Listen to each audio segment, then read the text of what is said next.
trágico acidente destronou Teresa. Na verdade, essas coisas meio se perdem na minha memória, porque eu não sei exatamente como que eu cheguei até o Klaus.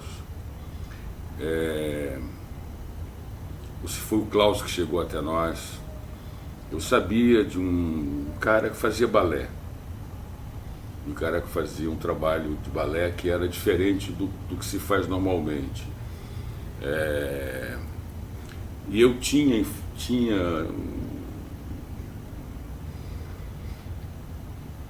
alguma informação a respeito. E a gente convidou o Klaus para a coisa mais inusitada do mundo, para fazer o papel de uma mulher. O Klaus fazia o papel da mãe da Renata Sorrah, que era uma Miss. E para mim foi uma descoberta muito interessante, porque eu sempre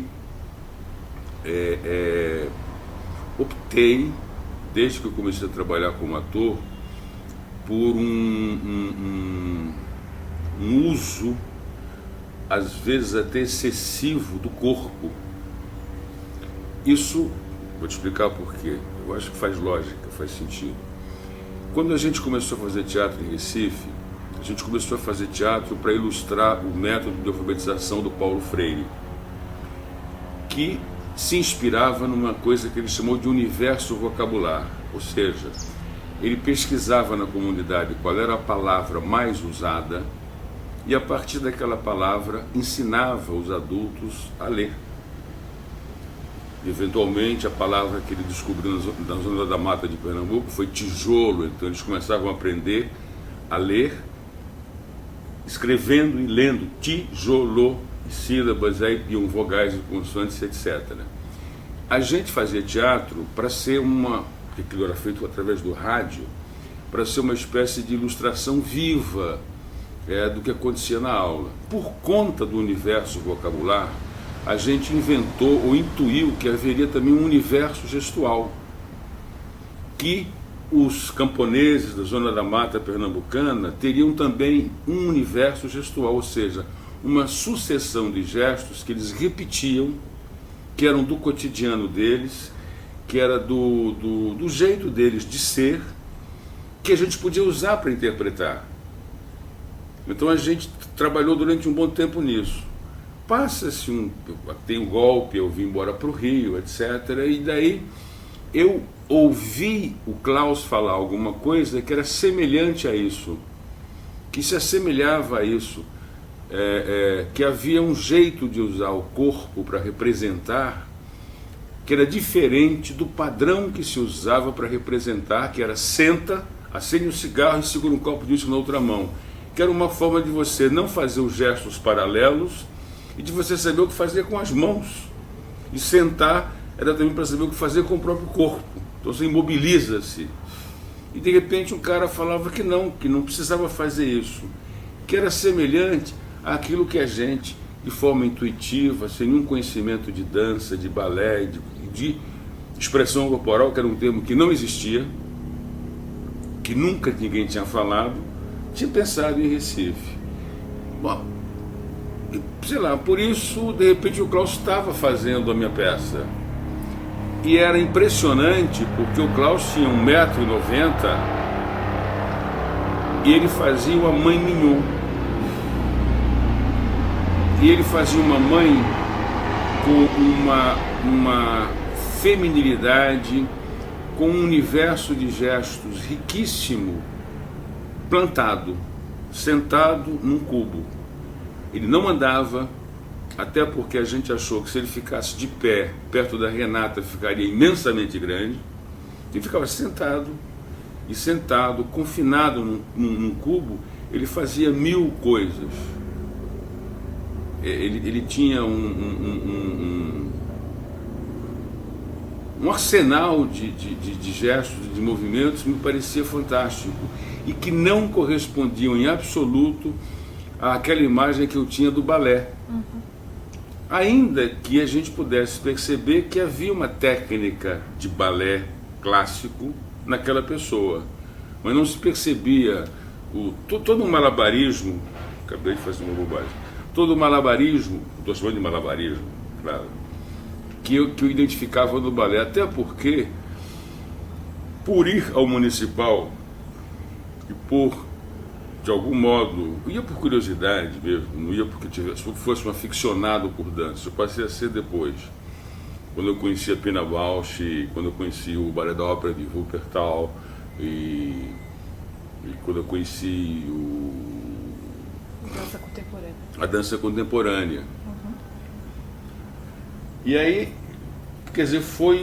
esse encontro não teve muito que ver com mais nada, quer dizer, o Klaus fez a peça fez a carreira que tinha que fazer. Na época, uma peça ficava no máximo 4 meses em cartaz. A gente se desencontrou, depois voltou a se encontrar na Ópera dos Três Vinténs, quando ele fez coreografia da ópera.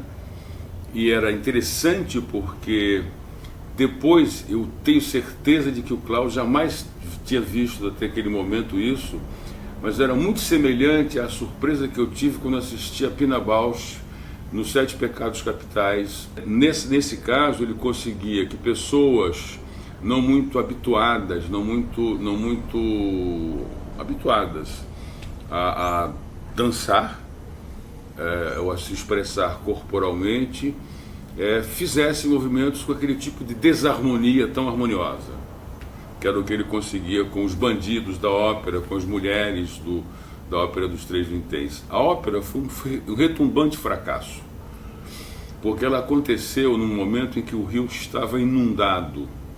A gente praticamente chegava ao teatro, que era a Sala Cecília Meirelles, inaugurando, a nado, porque o Rio, assim, de Botafogo até o centro, era um mar só. Chovia torrencialmente sempre, os esgotos todos estavam entupidos e a gente ia a nado. E o público não se dispunha a ir a nado, então o público não ia e, portanto, não havia quase sempre espetáculo. Quase sempre a gente tinha que cancelar. O que foi uma pena, porque era um espetáculo muito bonito, com a Marília Pêra, Fregolente, Dulcina, o Oswaldo Loureiro. Era um elenco muito legal. Só um segundo. Então você estava falando que foi um fracasso a ópera dos Três Vinténs. Pois é, na verdade, talvez eu tenha chegado ao Klaus através da ópera. Pois é. Talvez seja o contrário, quer dizer, eu devo ter conhecido na Ópera dos Três Vinténs e da ópera eu tê-lo chamado para fazer o Trágico Acidente. Agora, quando a gente chamou o Klaus para fazer o Trágico Acidente, não foi em função de dança, não. Foi em função de que a gente queria... porque a peça, o Trágico Acidente, era em cima de um monte de clichês. Ela tinha sido escrita a partir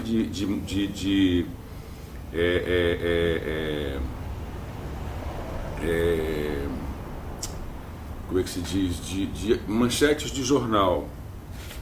Isso aí é um jornal da época, eu trouxe para você. Faz parte lá do acervo da Angel. Ele ficava o tempo todo sentadinho no cubo. Ele não saía disso, ele só se virava para lá e para cá. A peça era em cima de uma série de clichês, que eu tinha feito assim. O que conduzia a história era uma Miss que teria se suicidado. E isso foi manchete de jornal durante um certo tempo.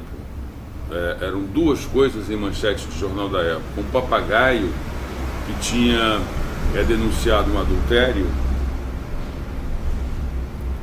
você sabe como?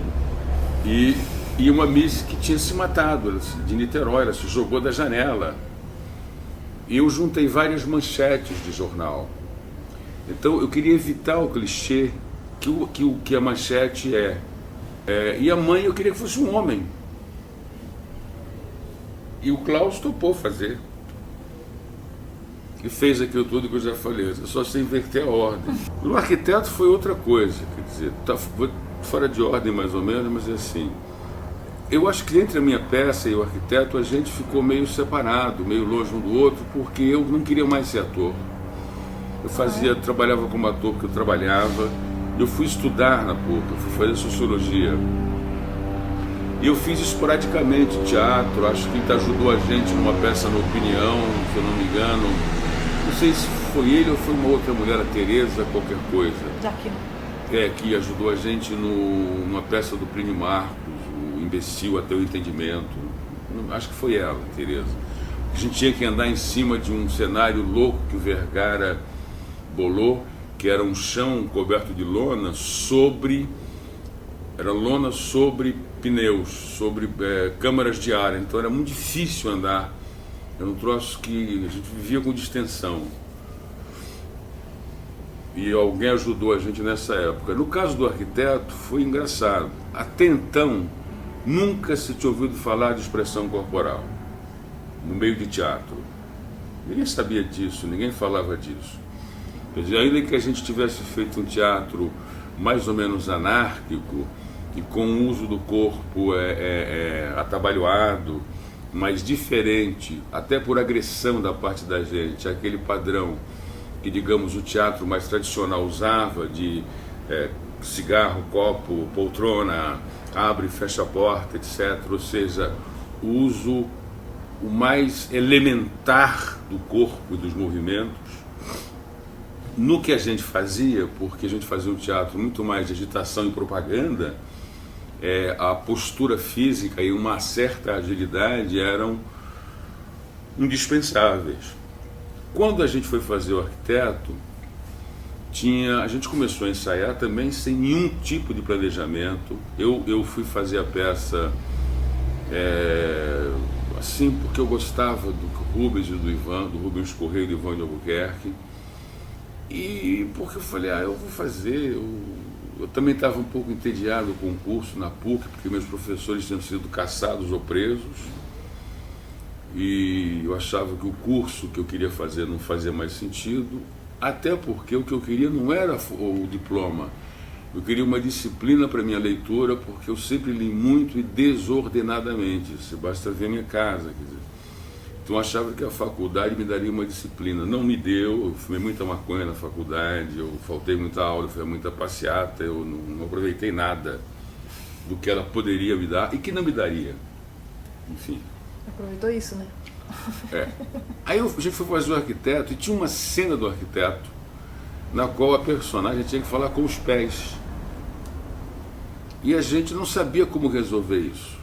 Eu não sei como é que eu posso falar com os pés, porque na rubrica só os pés apareciam por trás de um arbusto.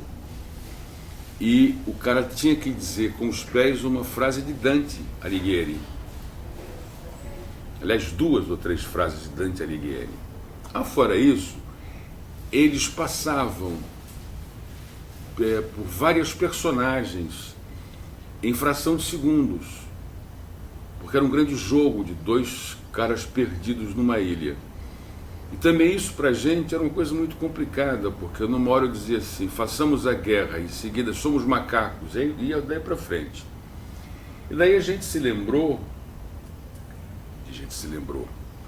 a gente achou que tinha que pedir ajuda a alguém, que alguém tinha que ajudar a gente a fazer aquilo, porque nem eu, nem o Rubens, nem o Ivan nos sentíamos habilitados para aquilo. A gente achava canhestra a forma como a gente chegava a determinadas posturas. Fora isso, tinha uma coisa engraçada, que vendo de hoje é engraçado. Nessa época, o Rubens estava a ponto de completar 40 anos, o que para mim era uma idade absolutamente inatingível. Eu achava assim uma coisa do outro mundo, eu ficava chocado quando eu percebia que o Rubens ia completar 40 anos. E, cara, o cara já tem 40 anos, que coisa louca. Para mim era a senilidade, era o fim da vida. E ele se cansava. A gente ensaiava 6, 7, 8 horas por dia e depois de 3 o Rubens se cansava. Enquanto eu estava uma pilha. Então você tinha isso, quer dizer, dele se cansar e da gente não ter como resolver determinadas situações da peça. Ela, por opção nossa, dependia muito desse tipo de desempenho físico. Nesse tempo, a gente tomou conhecimento de um cara chamado Jerzy Grotowski e do teatro físico que ele fazia, Mas era um conhecimento muito precário, porque a gente não tinha informação disso em português. A gente não tinha onde encontrar esse tipo de informação, nem em inglês, nem em polaco, nem em polonês, não tinha onde encontrar. A literatura, até hoje ainda é assim, era muito rala, muito nada. Então a gente não sabia onde procurar, o que faz.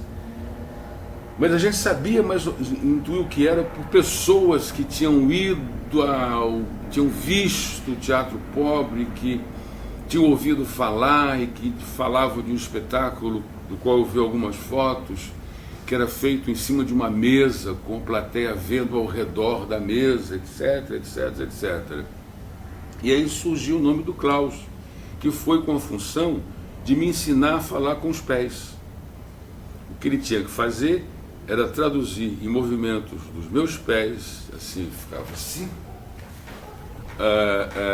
como falar, assim como duas rodas obedecem a uma mesma direção, meu pensamento e minha, e vai por aí. Essa tinha 3h30 quando ficou pronta. Nossa. Mas na primeira versão dela, ela tinha 5 horas. E eram só 2 atores. Então era muito cansativo mesmo. Cansativo até para um adolescente. Então a gente fazia um trabalho antes, quer dizer, junto com isso dos pés, que foi resolvido logo. A gente resolveu esse negócio dos pés em 3 dias. Ele trabalhava super os pés. Em 3 sessões.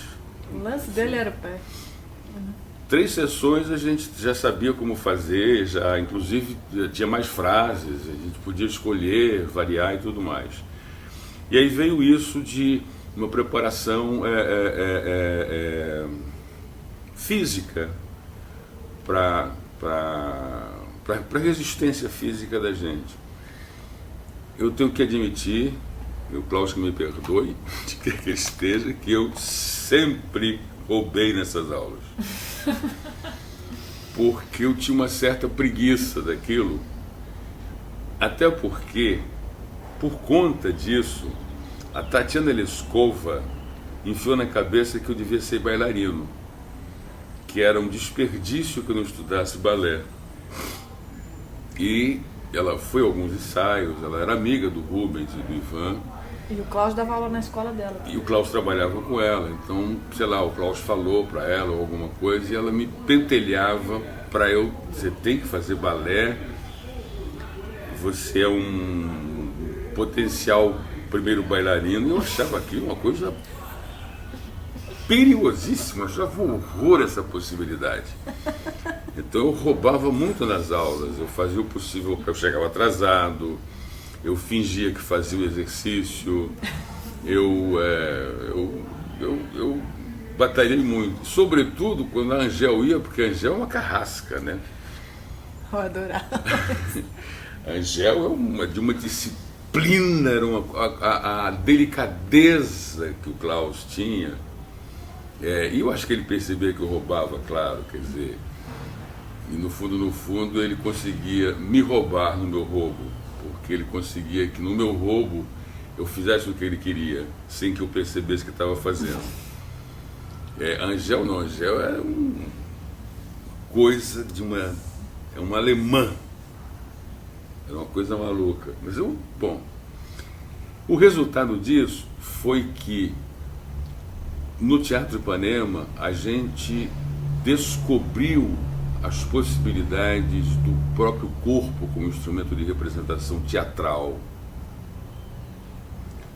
A gente descobriu a extensão do que a gente podia fazer.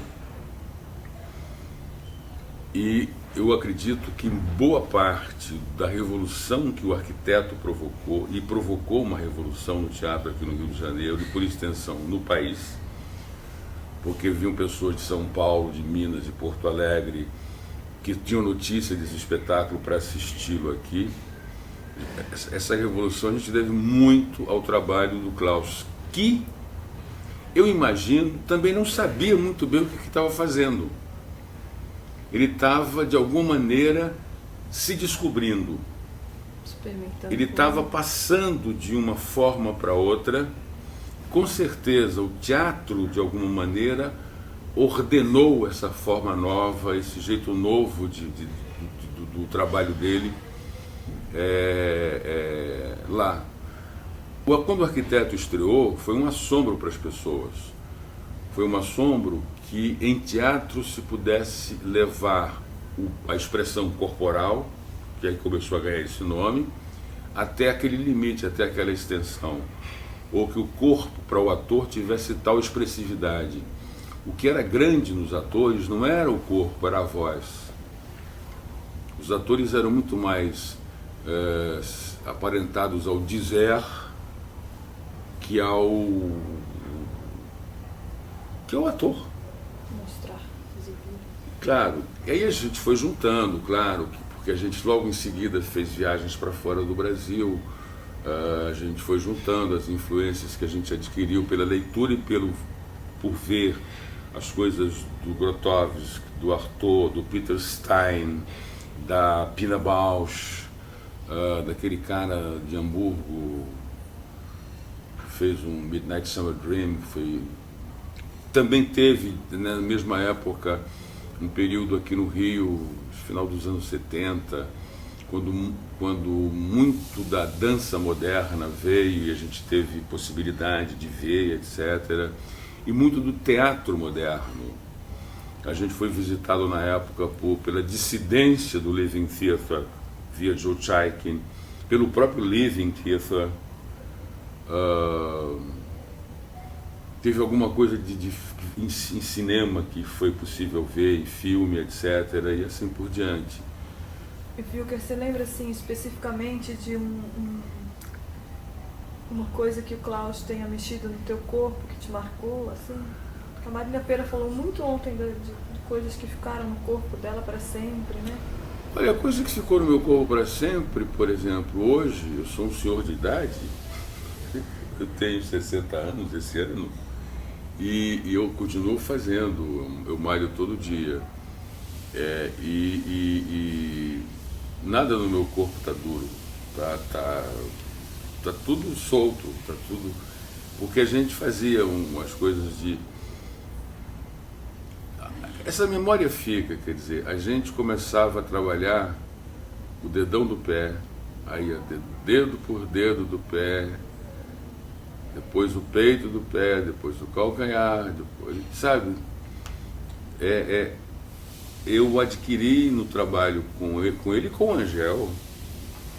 Trabalhei muito com a Angel depois, quando o Klaus ficou doente. A Angel fez o trabalho da Chine Azul, quando o Klaus estava doente. O Angel trabalhou com a gente numa peça do Braulio Pedroso. A peça era horrorosa, uma coisa... chamava As Hienas. As Hienas, de Braulio Pedroso, direção de Marilda Pedroso, com José Wilker, Renato Sorra, Carlos Vereza. Teatro da Praia, 1971. E o Klaus não trabalhou nessa peça? Ele começou a fazer, mas era ele se alternava, ele e a Angel. Pois é, em 72 ele teve infarte depois do rock. Durante o rock, né? Durante o rock, e na época, porque durante o rock a gente ensaiava a China. A China foi assim, o rock era um fracasso. Quando o rock estreou, era um fracasso. E o Rubens juntou uns papéis que eu escrevia e jogava fora e falou: vamos correndo ensaiar essa peça, porque a gente vai ter que tirar o rock de cartaz. E esse monte de papel que eu jogava fora era uma peça que eu estava escrevendo que ele juntava. E aí a gente começou a ensaiar a China para estrear dali a um mês. Mas o rock pegou de repente e a gente ficou ensaiando a China durante quase um ano, até o rock sair.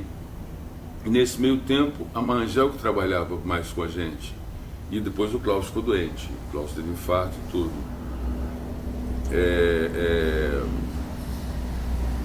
O que fica para mim, quer dizer, uma noção do meu próprio corpo que eu certamente, pode ser que eu até chegasse a ela, mas eu não chegaria com a rapidez e com a eficiência e com acho que sobretudo a beleza que eu ganhei com o trabalho com ele. Porque era tudo muito fácil, entendeu? Tudo era muito, muito fácil, quer dizer, eu não tenho muita paciência com ensaio, não tenho muita paciência com a paciência que eu tenho com a leitura, a paciência que eu tenho com as pessoas, é inversamente proporcional à paciência que eu tenho com o ensaio. Porque as coisas, minha cabeça é muito tempestade cerebral. Então as coisas vêm muito depressa na minha cabeça como ator. E eu quero fazer e não tenho muita paciência. Ele, de repente, me acalmava, me relaxava o pescoço, me punha disponível, me fazendo perceber, me fazendo notar e descobrir cada parte do meu próprio corpo e que significado cada parte daquele corpo podia trazer, podia acrescentar, de que forma um gesto pode traduzir alguma coisa. Para mim foi fundamental para o resto da minha vida, porque entre a experiência do arquiteto e o resto, eu conheci um diretor francês chamado Claude Régis, que era um viciado em palavras. Os franceses são viciados em palavras. E com ele eu me deparei com um verso do Drummond que diz: penetra surdamente no reino das palavras. E eu acho que esse é o melhor resumo do que é acting. Eu juntei todo o universo de descoberta do meu próprio corpo junto com essa ideia. E isso é para mim até hoje o meu método. Se é que eu tenho algum, é o meu método. É a minha descoberta do meu corpo, das possibilidades dele, da capacidade de expressão dele aliada a um penetrar surdamente no reino das palavras. Isso parece meio poético, mas é bem prático. Te coloca em contato com você mesmo de uma maneira bem presente. Sim, uma coisa de falar, quer dizer, de saber onde começa o som da minha voz.